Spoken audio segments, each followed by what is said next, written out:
There are three realms in this world: heaven, human, and the boundary realm. These realms exist due to something called the spirit aura. In order to keep the balance, this aura must circulate among the three realms. Those who collect the spirit aura are men from the boundary realm, called the Black and White Warriors, and this is where our story begins. Two black and white warrior children are wielding their weapons against a beast in the middle of the night. The white-haired child, called Qiaobai, gets caught in the monster's claws. Just then, an alarm clock rings and a black-haired child, called Qiaohe, wakes up and hurries to Qiaobai's room, who we discover is her sister. The children run quickly towards a large castle to clock in for work. Inside we find Master Yama, who is the two children's boss. He's a little annoyed that the kids are late but asks for an update regarding their tasks. Qiaobai responds that they have yet to finish their tasks, which of course angers Master Yama. He drives them out of the castle and demands that they go back to work. The siblings board the ship to the human realm where they meet other black and white warriors. The ship takes them to the human realm, where we see a child in a dark alley getting beaten up by multiple men who are trying to squeeze money out of him. This child has superhuman strength and takes out the very last man standing in his way. As soon as he does, Qiaobai and Qiaohe arrive and immediately notice this child is possessed with a wandering spirit. The warrior children take their weapons out but are slightly alarmed at the power of the spirit before them.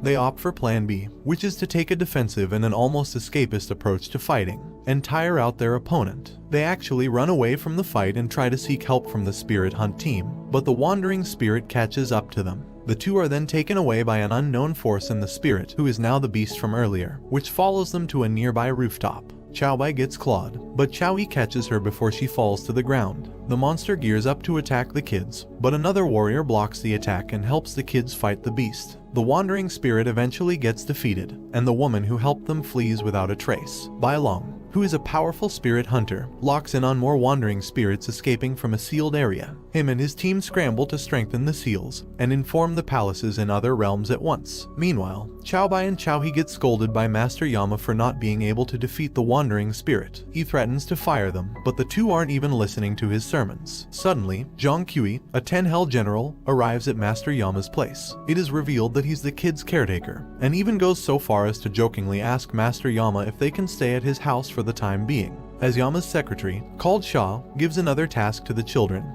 Zhang reports that the seal of Tianqi will break soon. We then cut back to the human realm again, and the kids watch over a cartoonist as he works on a manga. As it turns out, the children are there to escort this man's soul to the boundary realm, but need to make his death an accident. While looking for flower pots to drop on his head, they spot the man getting into a cab and quickly follow him. Meanwhile, under the sea the seal starts to break. The children follow the guy as he tries submitting his finished manga to a publisher. Dressed as a homeless person, Qiaohe tries to keep him in place as Qiaobai looks for a flower pot. The man gives the boy money, but Qiaohe refuses, saying that it won't even buy him a meal. The man gives him a sandwich instead, and leaves him just as Qiaobai comes back to tell her brother she can't find any flower pots in the office building. The man's manga isn't accepted by the editor for a multitude of reasons, but the man stands up for himself and his story. The editor gives him hell until he leaves the building deflated. We discover that Qiaohe had possessed the editor in order to get the man to commit suicide. Up on the roof, he contemplates the past 10 years of his life. As he does, he spots his friend whom he thought was into him romantically with another man, looking all lovey-dovey. We see that this is actually Qiaohe's doing in an attempt to get him to die, and Qiaobai questions her brother's integrity, saying his ideals shouldn't have to be attacked like this. The children watch as the guy jumps to his death, but Qiaohe remembers the sandwich that the guy gave him earlier, and suddenly feels guilty. The kids swoop down and save the guy from dying. The guy wakes up unharmed, and sees his unpossessed editor run towards him and offer him a publishing deal. The guy is saved, and the kids start crying because they saved the man instead of killing him, which is the exact opposite of their mission. Meanwhile, Bai Long and his team estimate that they have less than 3 days left until the seal breaks completely. In a vast field, a man with white hair starts training with a robot. After practically destroying the robot, he is greeted by Luxu, the woman who saved Qiaobai and Qiaohe from the wandering spirit. The guy reminds Luxu to train after spirit hunters are being mobilized because of the spirit seal. A messenger comes running to the pair and tells them that they need to go to the White Mountain where the Great Seal is located, immediately on a reconnaissance mission. Meanwhile, Qiaohe finds himself in an unfamiliar place and remembers what happened, realizing that he has been taken away from his sister by a spirit monster. Elsewhere, Zhang scolds Qiaobai for making trouble. Qiaobai tearfully explains that they were only trying to help an old man fulfill his last wish, but a monster suddenly attacked them. A guard reveals that the seal might break at any time now, and Zhang goes on to order that more people should be sent down there. Bai Long comforts the little girl and tells her that the spirit hunters have been deployed. Meanwhile, Chao He tries to come up with a plan to escape but finds himself at a loss, when suddenly, an image of Chao Bai appears before him and asks why he left her alone.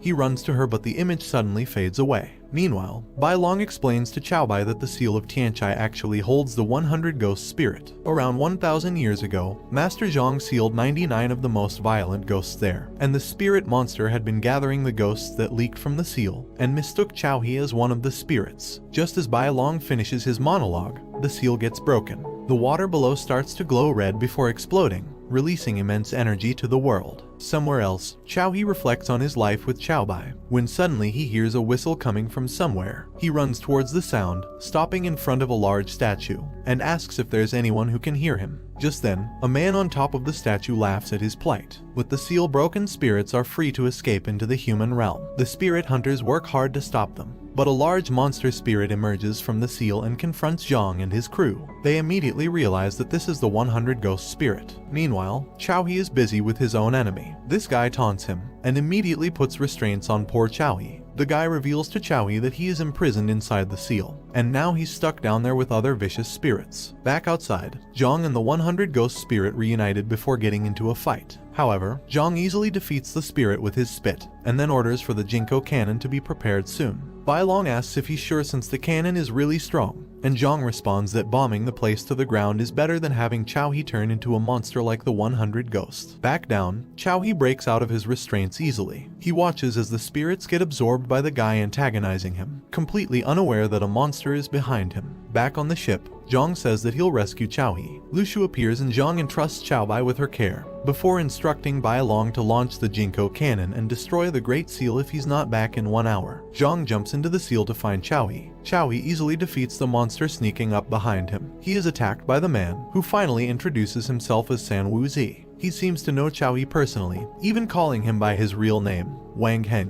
which of course shocks the boy. Wuzi continues to attack Chao He, even getting a spirit to wrap itself on the boy's body. Chao He breaks free and in the process absorbs the spirit in his body. With spirits escaping at an alarming rate, Zhang goes straight for the seal's opening but is stopped by enemies who want revenge. Back down, Chao He keeps absorbing spirits into his body. Wuzi watches the whole thing unfold, while stating that Chao He needs to eat more spirits to get strong and join his team once more. Chao He suddenly implodes and transforms into a grown man. Zhang then warns his enemies. Meanwhile, Bai Long watches as another strange spirit appears in their meter, and they suspect it to be Chao He. Chao Bai is confused because initially, her brother doesn't have any spiritual power. Lu Shu wonders if something happened inside the seal for him to gain power quickly, and deduces that Chao He must be the 100th ghost. Wuzi greets Chao He, now calling him Wang Heng, and starts attacking him. The pair battle it out, but Chao He, or Wang Heng, succeeds in incapacitating Wuzi. The intensity of their battle reaches the outskirts of the seal, where Zhang is currently located. He immediately knows that the ghost aura of Chao He,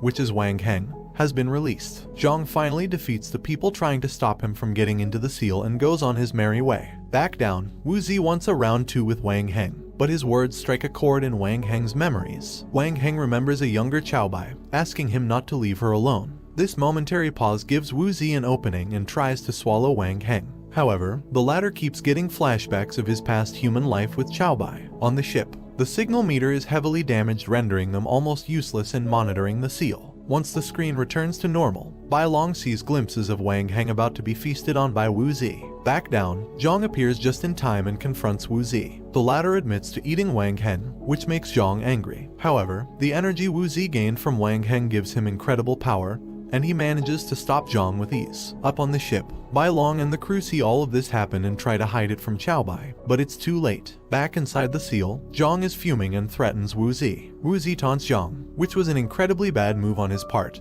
and Zhang unleashes his full power on Wuzi. In a flashback, a younger Wang Heng is revealed to be a prince living in a palace. The queen is approached by one of her maids, saying that there are rumors going around about the princess being possessed by a fox spirit, and that she needs to be killed. The queen is instructing Wang Heng to take care of his sister, when a messenger runs in and reports that courtiers have come to protest the princess's existence. Somewhere in the dark plains of Wuzi's stomach, Chao He the child warrior, Wang Heng the grown man's spirit, and the Prince Wang Heng meet. Back on the ship, Bai learns of her brother's disappearance. In Wu Zi's stomach, the prince remembers his sword training. It appears that the prince and princess have gone into hiding after the world had become too turbulent for them to stay in the palace. Meanwhile, the Jinko cannon has been prepared. Lu Shu makes Bai understand that Wang Heng was a brutal spirit who killed many humans. The spirit hunters couldn't defeat him, so the boundary realm erased his memories and kept him in prison. Lu Shu lies to Bai to make her believe that Xiaohe is not her brother. More memories of Xiaohe start popping up, and in this one, the prince and princess are almost killed by someone they trusted. Suddenly, the fox spirit that lives inside the princess appears and defeats the men. In another flashback, the prince and princess are still in hiding. Bai, whose name as a princess is Chaoan, refuses the steamed bun her brother offers her. Xiaohe then gives her a pretty toy that resembles a flower, and Chaoan refuses to play with it still. However, she eyes the toy and suggests to Xiaohe to visit the Old Autumn Festival in the hopes of getting food for them. She takes the toy and thanks Xiaohe as he leaves. Suddenly, the fox spirit comes out of the princess and is confronted by Lu Shu and another warrior. Meanwhile, Xiaohe gets mooncakes for his sister but overhears a couple of village folk saying that the princess of the past dynasty was captured and will now be tortured. Xiaohe hurries and sees Chaoan in the middle of the palace grounds. The fox spirit refuses to leave her body, and the spirit hunters have no choice but to leave and let the palace guards kill the princess. Xiaohe watches as his sister is torn to bits, and in the end, Xiaohe is also killed by the people. Lu Shu's subordinates run to the 6th palace when they encounter Yao Renju,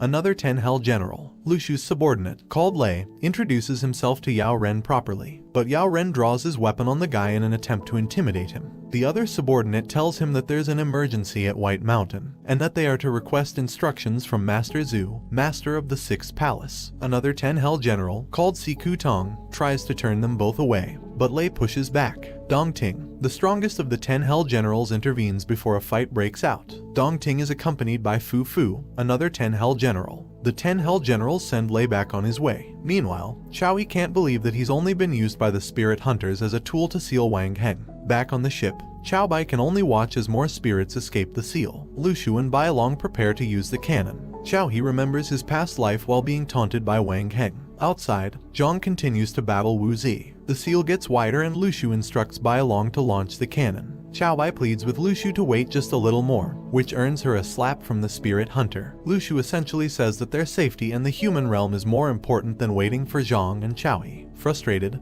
Bai jumps in, much to Lu Shu's surprise. Back somewhere in Wu Zi's stomach, Xiaohe tries to land a punch on Wang Heng but is dodged every single time. Xiaohe seems to be transported to another plane, still refusing to acknowledge that this is the end for him. Back outside, Zhang succeeds in wounding Wu Zi. Before he can finish him off, he is ripped apart from the inside. Zhang watches in horror as Wu Zi seems to be eaten by another entity behind a smoke cloud. Then from behind the smoke, Wang Heng emerges, and this brings the anime to an end. Don't forget to like and subscribe if you enjoyed, and turn on the notification bell so you never miss out on another video. Until next time, take care.